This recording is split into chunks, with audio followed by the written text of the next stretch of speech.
Hello friends, Canva की इस AI series में आपका स्वागत है।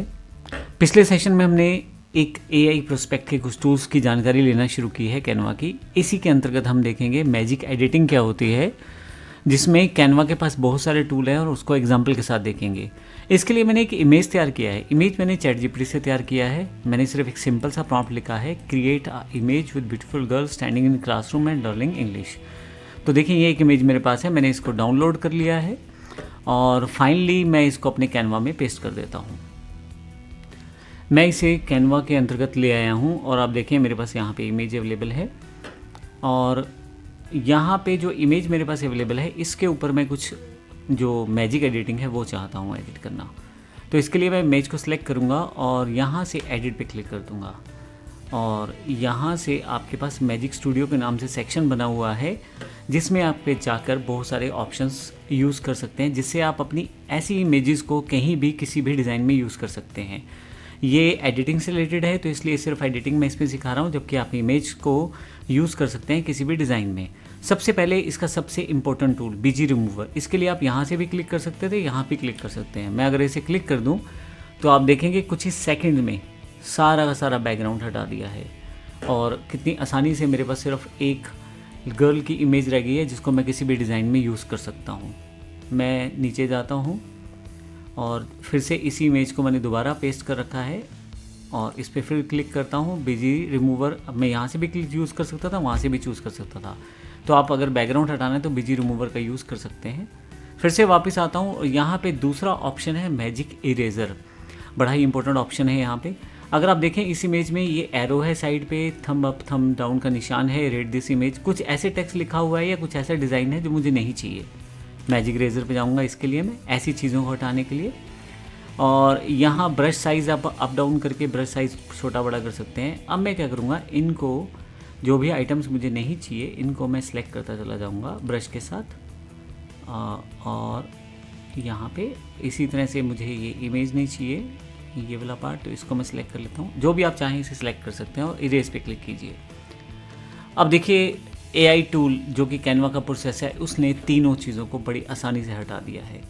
कोई देख के ये नहीं कह सकता कि वो निशान थे भी यहाँ पे। तो कितनी आसानी से इसने मैजिक इरेज़र ने मेरा काम आसान कर दिया है। और पहले मुझे काफ़ी सारे टूल यूज़ करने पड़ते थे, लेकिन अब सीधा मैजिक इरेज़र से मेरा काम चल जाता है। मैं आपको बता दूँ, ये प्रो टूल्स हैं, प्रो अकाउंट में ही चल पाएंगे और पर्सनल अकाउंट में नहीं चल पाएंगे, लेकिन आपको आइडिया मिल जाएगा ये टूल काम किस तरह से करते हैं। अब मैं इसे क्लोज़ कर देता हूँ, फिर से वापस आ जाता हूँ।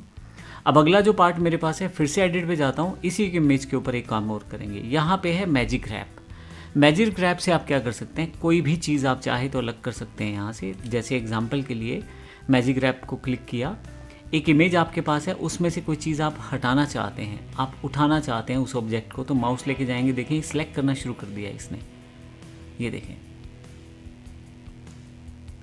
तो आप चाहें तो यहाँ से चीज़ें सेटअप कर सकते हैं। मैं चाहता हूँ इस टेबल, इस चेयर को, इस टेबल, इस चेयर को यहाँ इस फ़ोटो से हटाना, और यहाँ पे थोड़ा सा जूम आउट कर देता हूँ ताकि देखने में आसान हो जाए। ग्रैब क्लिक करूँगा। अब आप देखिएगा कुछ ही सेकंड्स में इस पार्ट ऑफ इमेज को मैं अलग से कहीं भी मूव कर सकता हूँ। देखिए कमाल की बात यह है, इसको मैं कहीं भी मूव कर सकता हूँ। पहले ये पॉसिबिलिटी मेरे पास नहीं थी। तो मैं किस तरह से इस टूल का यूज़ कर सकता हूँ, कमाल की बात है, उसको उसने फिल भी किया है बैक एंड साइड पे किसी ऑब्जेक्ट के साथ। तो इस तरह से मैं इसका यूज़ कर सकता हूँ। फिर से मैं वापस Ctrl+Z कर देता हूँ और इस इमेज को सिलेक्ट करता हूँ, एडिट पे जाता हूँ। अगला जो टूल हमारे पास है मैजिक ग्रैब के बाद, ग्रैब टेक्स्ट के नाम से।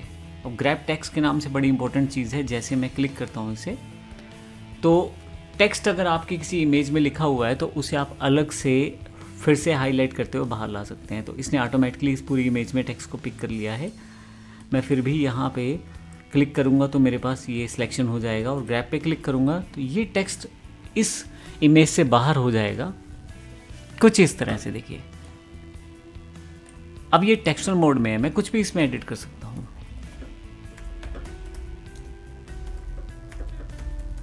देखिए, और वो जो पार्ट ऑफ इमेज अगर कुछ ख़राब हुई है तो आप उसको रीसेट कर सकते हैं बाकी टूल्स की सहायता से, जैसे मैंने अभी बताया था आपको। लेकिन कमाल की बात है कि इसने उस टेक्स्ट को हटा दिया है वहाँ से, और मुझे इस टेक्स्ट को हटा के सिंपल ऑप्शन बाहर एज अ टेक्स्ट दे दिया है। मैं कंट्रोल Z करके वापस कर देता हूँ इसे सारी चीज़ें, और फिर से मैं यहाँ से इमेज को क्लिक करता हूँ, एडिट पे जाता हूँ। अगला जो टूल है मेरे पास यहाँ पे मैजिक एडिट है। मैजिक एडिट से मैं किसी चीज़ को हटा के उसकी जगह दूसरी चीज़ प्लेस कर सकता हूँ।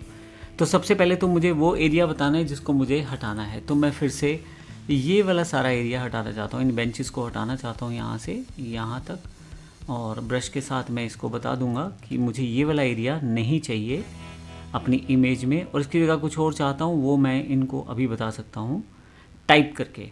तो दो पार्ट हैं, पहला पार्ट सिलेक्शन है, आप कलर करके आप बता रहे हैं कि आप इस पार्ट को हटाना चाहते हैं, तो एक तरह से सिलेक्शन है जिस चीज़ को आपको हटाना है।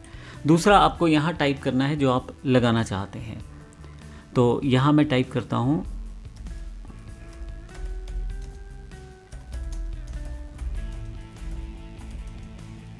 लीजिए लाइब्रेरी विद बुक शेल्फ्स, और जनरेट कर देता हूँ। अब आप देखिएगा यहाँ पे बुक शेल्फ के डिज़ाइन अवेलेबल हो जाए ऑटोमेटिकली। मेरे पास यहाँ बुक शेल्फ्स को रिप्लेस कर दिया गया है, 4 ऑप्शन भी दिए गए हैं, जैसा ऑप्शन मुझे चाहिए वैसा ऑप्शन मैं यहाँ से ले सकता हूँ, देखें आप। और इमेज को ध्यान रखते हुए उन चीज़ों को बदला गया है ताकि इमेज के पर्सपेक्टिव में बिल्कुल ठीक बैठें। ऐसा नहीं है कि बोर्ड को छुपा दिया गया है, बोर्ड को भी दिखाया गया है, और उसी टेबल साइज़ में बुक शेल्फ दे दी गई है, तो ताकि क्लासरूम में जो स्टूडेंट पीछे की तरफ खड़ा है उसको वो बोर्ड दिखाई दे। कितने ही स्मार्टली इस AI टूल ने काम किया है। ये आपके पास सबसे बड़ा पावर है कैनवा में इस तरह के फीचर्स के साथ। फिर से एडिट पे क्लिक करता हूँ और इसके साथ मैजिक एक्सपेंड, हालांकि हम पहले इसे देख चुके हैं, फिर से इसे देखते हैं। ये इमेज मेरी यहाँ पे आ गई है। मैं चाहता हूँ मैजिक एक्सपेंड करना। कितना एक्सपेंड करना है? मैं होल पेज पे इसे एक्सपेंड कर सकता हूँ, या 1:1 रेशो में, या फ्री फॉर्म में। मैं इसे होल पेज पे एक्सपेंड कर देता हूँ और एक्सपेंड का बटन दबा देता हूँ यहाँ से। कुछ ही सेकंड्स में देखें आप, यहाँ पे जो एक्सपेंड किया जाएगा उस इमेज की पूरी जानकारी यहाँ अवेलेबल हो जाएगी एक्सपेंशन के साथ। देखिए मेरे पास ज़्यादा चीज़ें नहीं थी, लेकिन इसे ऑटोमेटिकली उसको एक्सपेंड कर दिया है, और 4 ऑप्शन के साथ। पहला ये, दूसरा ये ऑप्शन है, तीसरा ये ऑप्शन है, फोर्थ ये ऑप्शन है। आप जैसा चाहें वैसा यूज़ कर सकते हैं। ध्यान रखिएगा, ज़रूरी नहीं है कि ये एक्सपेंशन बिल्कुल सधी हुई यानी कि एक्यूरेट आए। वो सिर्फ एक एग्जाम्पल के रूप में आपके पास आई है। आप चाहें तो इसे कैंसिल कर सकते हैं और रीजनरेट कर सकते हैं दोबारा, अगर आप चाहें तो। मैं फिर से मैजिक एक्सपेंड पे जाता हूँ और फिर से एक्सपेंड पे जाके होल पेज कर देता हूँ, एक्सपेंड कर देता हूँ। यहाँ फिर से एक्सपेंशन के द्वारा देखिए डिफरेंट तरह के डिज़ाइन फिर से तैयार किए गए हैं।